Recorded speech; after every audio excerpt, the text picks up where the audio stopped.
and today's webinar is 5 websites that will keep you thinking. One of the things that happens is some of you are my age and older. And one of the things that happens is it seems like our mind is sort of slowed down as we get a little older. We can't remember things maybe as well.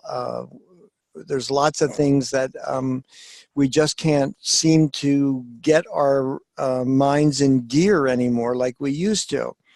Now, I've always had trouble with names, so I can't blame that on age. As a teenager, I could meet someone and not remember their name. I've had a sort of a strange thing where I could go into a customer's home and I could see where their computer was, or in the earlier days when I worked on TVs, I could remember that where their TV or their computer had been. And if they moved it, I could say to them, wait a minute, didn't this used to be over on that wall? Or didn't this used to be in that room? But yet I can't remember their names. So I'd like to blame that on old age, but I can't. But there are other things. And so what we're looking at today is for some websites that will keep you thinking. Now, some of you, some people, and you may be one of them, you play games online, games like Pogo and things like that. And games are, they're an okay way to keep your mind active, but there are really other sites besides gaming sites that can help keep you sharp and thinking and keep you up to date. And one of the things people say to me is, well, how do you keep up with all the computer stuff? And the truth is, I keep up with the computer stuff because I live it every day. If I wasn't looking and reading and looking at technical notes and looking at websites, it wouldn't take very long for me to be lost in the internet world and the computer world. So first, we're just going to run over. I'm going to name them. The first site is Brainigle, and I actually had this in a question of the week a couple weeks ago, but we're going to take another look at that. And you can see by the headline there, it has puzzles and trivia and games, and it has its own community. And we're going to look at that one in case you didn't look at it from the question of the week. Now, the next ones, I have not mentioned them in the question of the week, so these are new ones. A second one I really like is How Stuff Works. There's a TV show, you may have seen it, entitled How Stuff Works, or How Things Work, that might be. And this is a website kind of along those lines.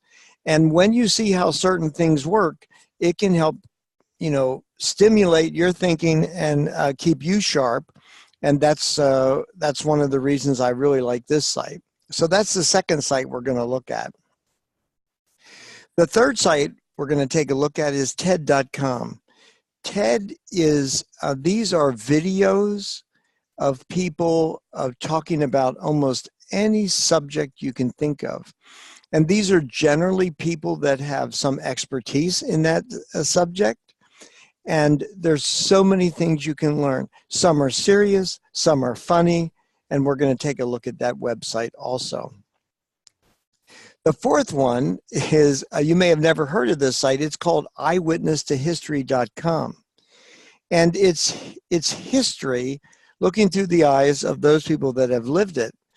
And, one of the things that just drives me crazy about kids nowadays, like high school students and junior high school students.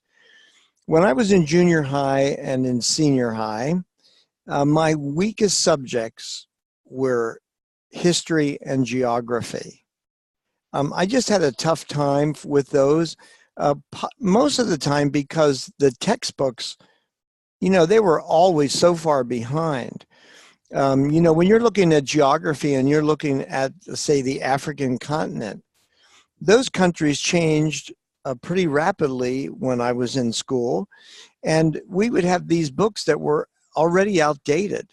Well, one of the great things about the internet, about being able to have computers, is that you can get much more updated information. And I'm just telling you right now, I would have aced geography and history if I could have had access to the computer information that kids do nowadays. And this Eyewitness to History is kind of a neat site. We're going to take a look at that. And the last one we're going to look at, Lumosity, I guess is how it's pronounced. I actually haven't heard it pronounced, but we're going to take it as that word. And we're going to take a look at that site so you can see what's on there as kind of a fun site. So what we're going to do right now is I'm going to come out of the PowerPoint and I'm going to bring up Microsoft Edge. You can see that I have Bing, and at the top I have the 5 tabs of the 5 websites we're going to look at.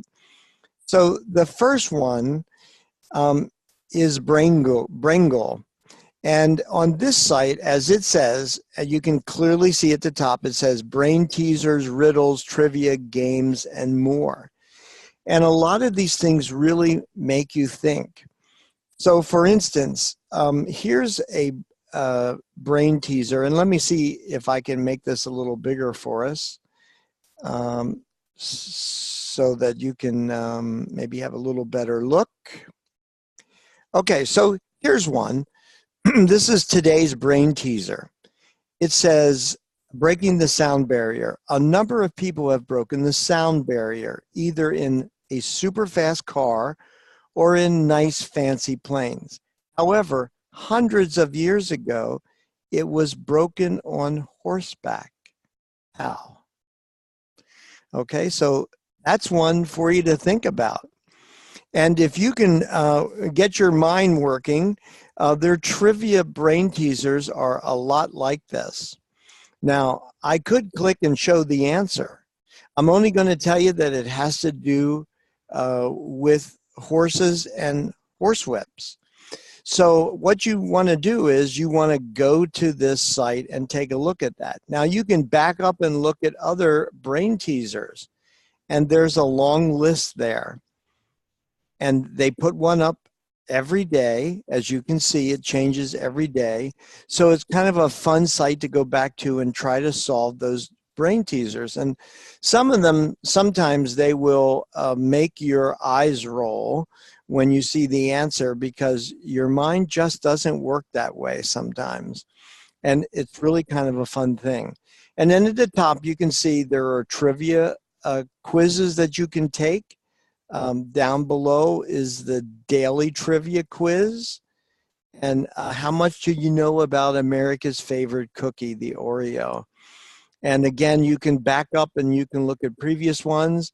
You can take more here on new quizzes. There's lots of information there. Now, mental aerobics, that's kind of a fun one.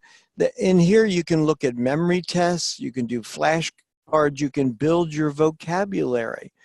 I don't know if you're reading my blog, you'll see that every once in a while, I like to throw in a word that isn't used real often. And I like to throw that in so that you might have to say, wait a minute, what does that word mean? And maybe you have to go and look it up. And again, I'm not showing off. I just like to build my vocabulary also.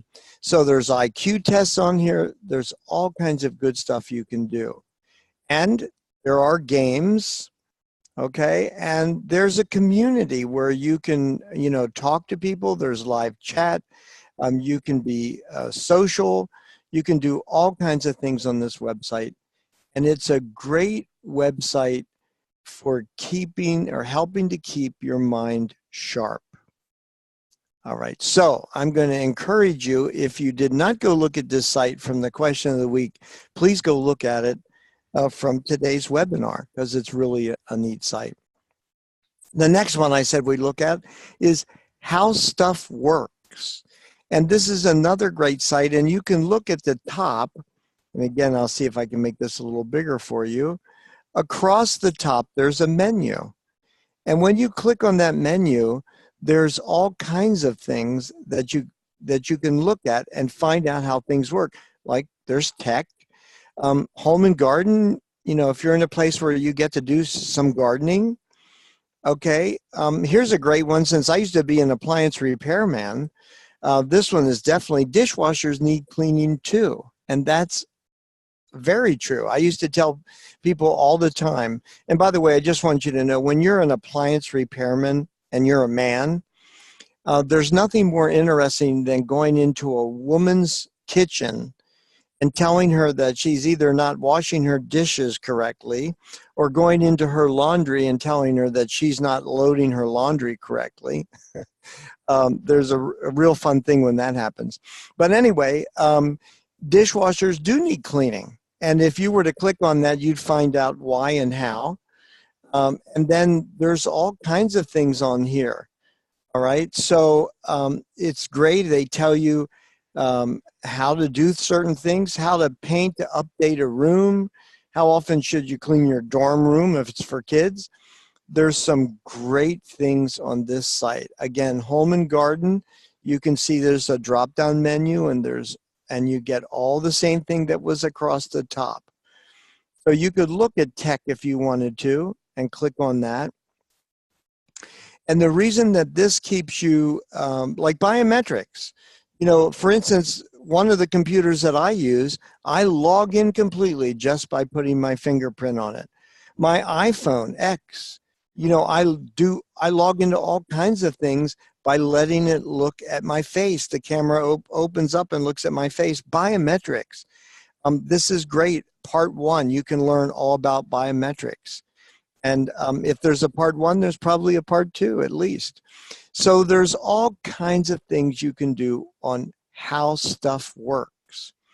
And by the way, just so you know, when I post this video, I will post the links for all 5 of these websites. The next one we're going to look at is TED. Okay, now here's the thing about TED. You can just dive in if you want to. And by the way, there's a great humorous TED Talk about, you know, those emails you get where they tell you, you know, that they're going to send you money and, you know, you just hold it for them and then you can take a percentage of it and all that. Well, there is a very funny TED Talk from this guy who explains how he actually responded to one of those, and it's very humorous. And I'm going to put the link on the video under the video information for that one also. But one of the things on the TED, what you can do is you can click Get Started, and here's what it will do. It will ask you what interests you, and you can pick from these areas. Like I might pick technology, and you can pick more than one. I might pick personal growth. I might pick health. And you know, I can pick all of them. I can pick a few of them. And then I click next. All right. And then it wants me to create an account or sign in. Again, it's free. You can do that. It's not a big deal. And you should do it. But what it does is it tells you what TED will recommend for you. Or again, you can just go back to the whole library. Here's an entire library of TED. You can look at languages. You know, maybe you can speak a language other than English and understand. You can click and find other languages. Okay, how much time do you want to spend? Do you want to find one that's only 6 minutes long? Do you want to find one that's longer than that? You can do that. These are great video talks. And again, they expand your thinking and they expand your knowledge of particular subjects. All right, so here's one, why I'm using Lego to teach Arabic. I mean, there's all kinds of great stuff you can find here. You can pick from your topics, technology, go to technology, and then you could go through here and you can find things out, you know, in the technical world. But there's so many other subjects. You know, you're not all in love with computers like I am. So you can pick some other subject. And these videos are great. And again, most of these people have expertise in their area. And if you're not careful, you'll actually learn something from them. But again, they will also keep you thinking. All right, the fourth site I said we'd look at is the one called Eyewitness to History. Okay, and let me get to that one. All right, we're trying to get there. Hang on. I'll go back. Something happened to my Eyewitness to History. So let me go back to that.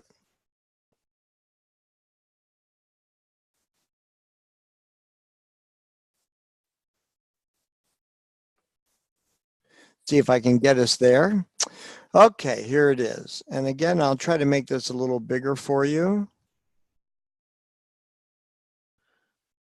All right, so what happens on this site is you look at different things that happen, and it gives you the perspective of someone who was there.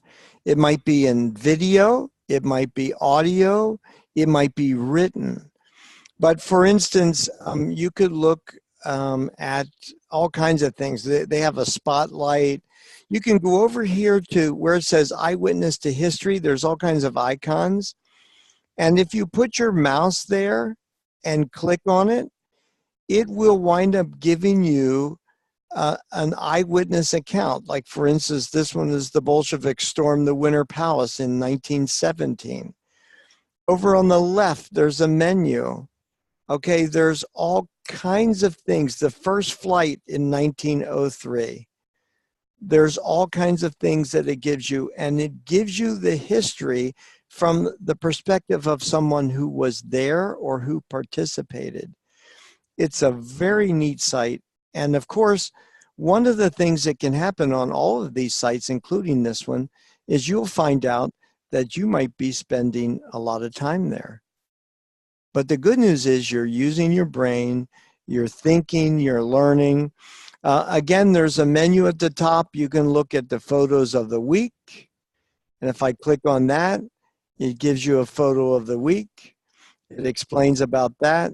There's voices. You can click on voices, and it will give you audio from different things that have happened.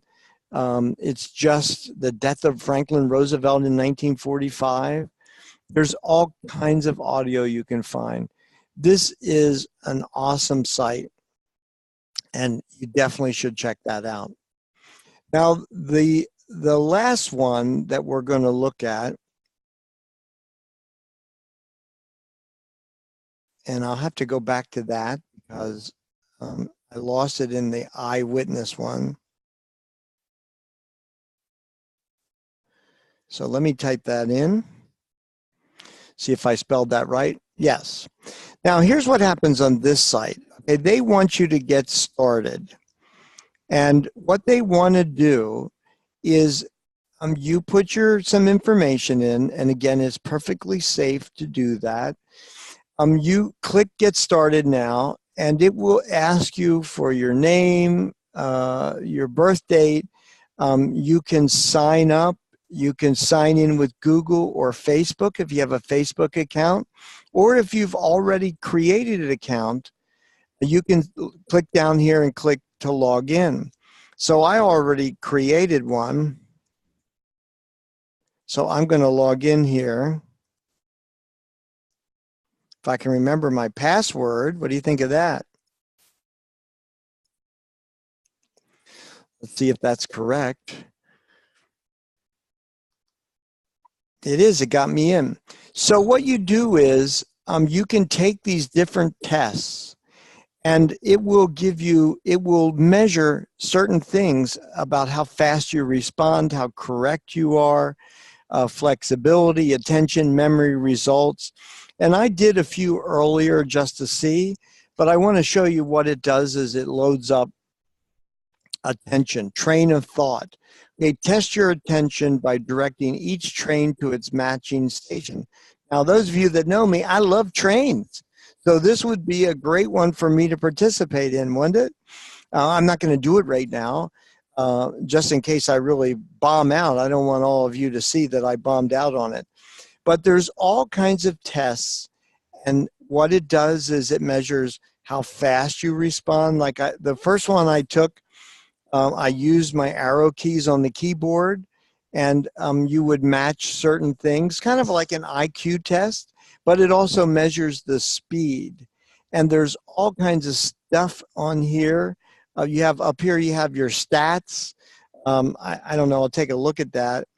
Okay, so I have a 463 in flexibility. Okay, I haven't done enough training yet to really get things in there. Now, you can do a lot of things for free. Of course, if you want to do certain things, you can buy the service, but I'm not pushing that on anyone. I just want you to use the free and give it a shot. Now, there's 5 sites, all of which you're going to get links to. I want to say this first about any of these sites. Just remember this. Not everything that's on the web, on the internet, is 100% true. You have to remember that. All right. The idea of these 5 websites is to stimulate your brain, is to add to your amount of knowledge, and maybe help you think faster, sharper. And at the same time, a side effect is you're going to learn to do more things on the computer, because you have to do those things in order to operate correctly in these 5 sites. So again, it's kind of a double-edged sword where you're going to be learning and operating with these sites. But just remember, not everything is true. And many things, like for instance on the TED Talk site, just remember that somebody may have expertise in an area, but some things that they're going to share with you will be strictly their opinion. You know, one of the things that happens to me in the computer world, people ask me questions about computers. They want to buy a computer. You know, I have people that buy computers from me without shopping around, without looking at anything, because they trust me and they've heard me talk about certain things in computers, and they believe that I'm knowledgeable and they trust my opinion. Okay, and so they'll call up and they'll say, John, I want to buy a computer. You pick it out. This is what I want to be able to do. You pick out a computer for me and tell me how much it is and I'll buy it. Well, on TED Talk, there will be certain things that you'll listen to, certain people you'll watch. And again, they're experts in their field, but some things that they will express are their opinion. All right. And the same thing is sometimes I express things that are my opinion. Hopefully, though, they will be like me. I try to base my opinion on my experience. So if I say, look, I'm not a big fan of certain antiviruses, it's that way because that's my experience with them. It hasn't been good. So that's the situation there. And so anyway, those are the 5 sites. And I'm going to suggest to you that you take a look at those sites. I'm going to give you all the links. And I see that there are no open questions right now. So I want to thank you for attending today's webinar. And I hope you'll sign up for next week's. I apologize that the link for today's webinar was wrong in the question of the week on Sunday. I'll try to make sure that doesn't happen again. But thank you very much and have a good day.